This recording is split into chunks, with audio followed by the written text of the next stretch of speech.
येणाऱ्या विधानसभेला आपल्याला बीड जिल्ह्याचे 6 आमदार निवडून आणायचे, त्याच्यासाठी काम करायचं। मी काही बाकी अगोदर माझ्या खासदारकीविषयी बोलायच्या अगोदर काही गोष्टी पक्ष संघटनेचा कार्यक्रम असल्यामुळे मी तुम्हाला काही गोष्टी सांगणार आहे। बऱ्याच जणाला आमदार व्हायचंय, बऱ्याच कार्यकर्त्यांना स्वतःचा नेता, स्वतःचा कार्यकर्ता, स्वतःचा मित्र आमदार करायचा आहे। तुम्हाला सर्वांना शुभेच्छा आहेत। मी सर्वांच्या बरोबर राहणार आहे। तिकीट देणं आदरणीय दादांचं, आदरणीय साहेबांचं, म्हणजे जैन दादांचं, नाही तर पुन्हा भानगड, आदरणीय जैन दादाचं आणि आदरणीय साहेबांचं काम आहे। ते तिकीट देतील त्याच्याबरोबर आपण सर्वजणांनी राहायचं आहे। त्याच्यामुळे मी जिम्मेदारीने आदरणीय साहेबांसमोर सांगतो की मी कुणाचीही बाजू घेऊन एकाच्या बाजूने असं करणार आहे, अशा मनात जर कुणाच्या येत असेल तर काढून टाका।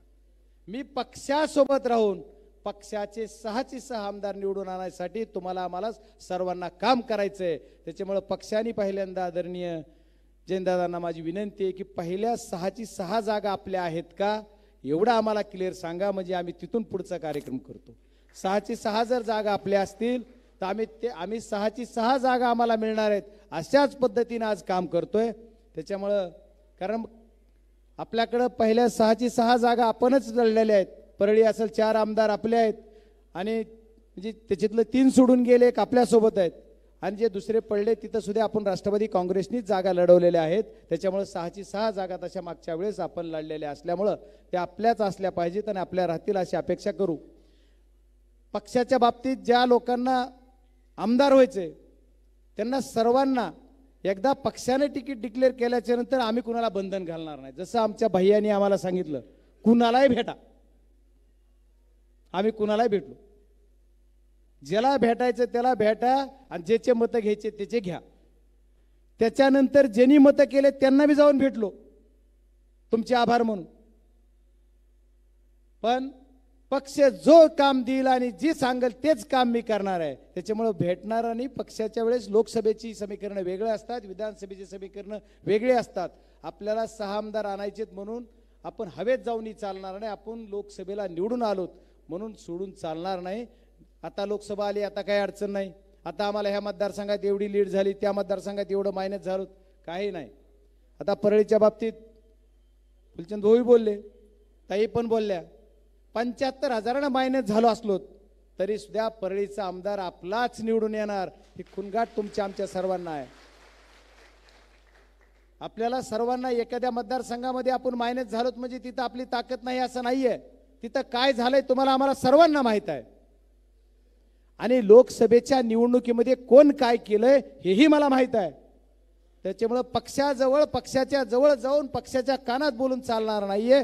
पक्षाचा प्रामाणिक कार्यकर्ता म्हणून ज्यांनी काम केलंय त्याचं प्रामाणिकतेने मी सांगणार आहे, यांनी कामच केलेलं आहे आणि ज्यांनी काम दाखवलंय आपलं त्याचं सुद्धा मी सांगणार आहे की यांनी सुद्धा कुणाच्या भावानी कुठं काय केलं, कुणाच्या मिसेसनी कुठं काय केलं, ह्यांनी रात्री कुठं होता, दिवसा कुठं होता, संध्याकाळी कुठं होता, आमच्या गाडीतून संध्याकाळी कुणाला फोन करायचा याच्या सहित सगळं रेकॉर्ड आहे।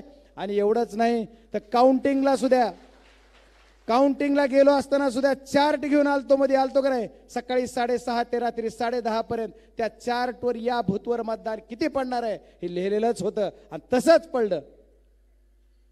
पिपाणीचा जर अपवाद वगळला तर ती पिपाणीला गेल्यामुळं आकडा तिथं चुकला।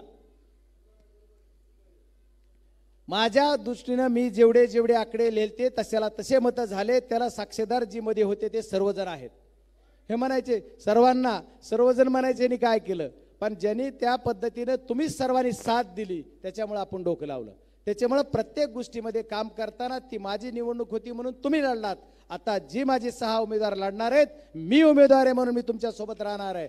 मी म्हणजे आता बजरंग सोनवणे नाही तर बीड जिल्ह्याचा राष्ट्रवादी काँग्रेस शरदचंद्रजी पवार साहेबाचा खासदार म्हणून तुमच्या सोबत राहणार आहे। त्याच्यामुळे ती ताकद मोठी असणार आहे।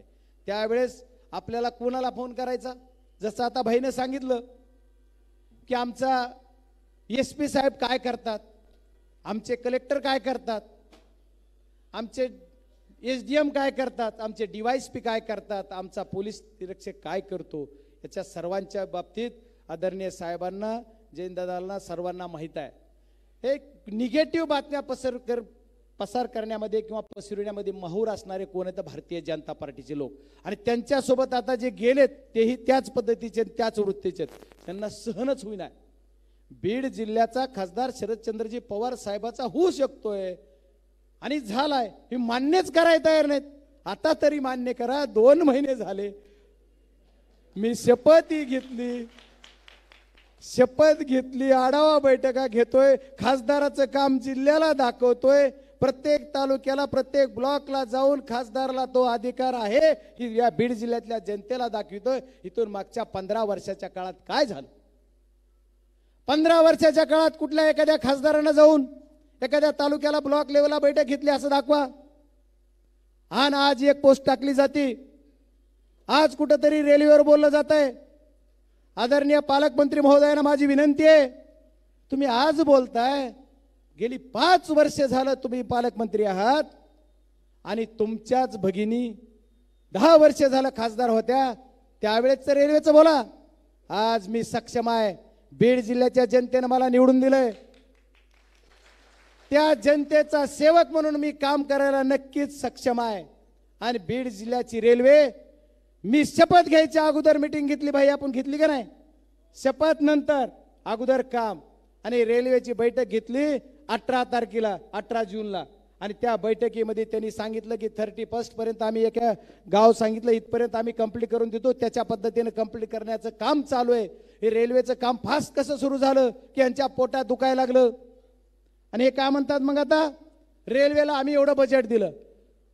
कैलासवासी विलासराव देशमुख साहेब ज्यावेळेस महाराष्ट्र राज्याचे मुख्यमंत्री होते त्यावेळेस महाराष्ट्र शासनाचा 50% वाटा, आणि त्यावेळेस शरदचंद्रजी पवार साहेब केंद्रामध्ये मंत्री असताना त्यांनी दिलेले हे रेल्वेला मंजुरी आहे, हे तुम्हाला नाकारता येणार नाही. आणि त्याचं काम गेली 15 वर्ष तुम्ही कंप्लीट केलं नाही. ती आम्ही येणाऱ्या बीडला साहेब जिम्मेदारीने सांगतो, तुमचा एक पाईक म्हणून, तुमचा सेवक म्हणून बीड जिल्ह्याला डिसेंबरपर्यंत रेल्वेचा आणू, या डिसेंबरपर्यंत.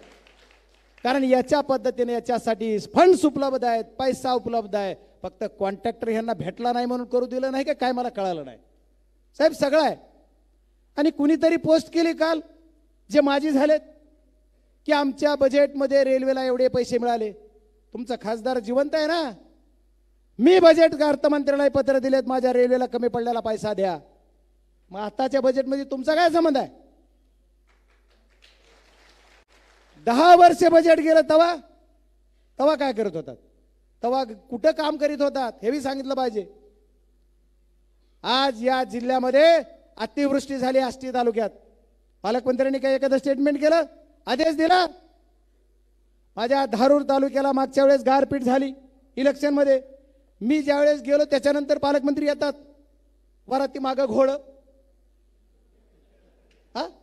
अरे तुम्ही सक्षम म्हणून घेता, स्वतःला लय मिरवून घेता, तुम्हाला जर बघवत नाही तर तुम्ही एकदा काम करून दाखवा.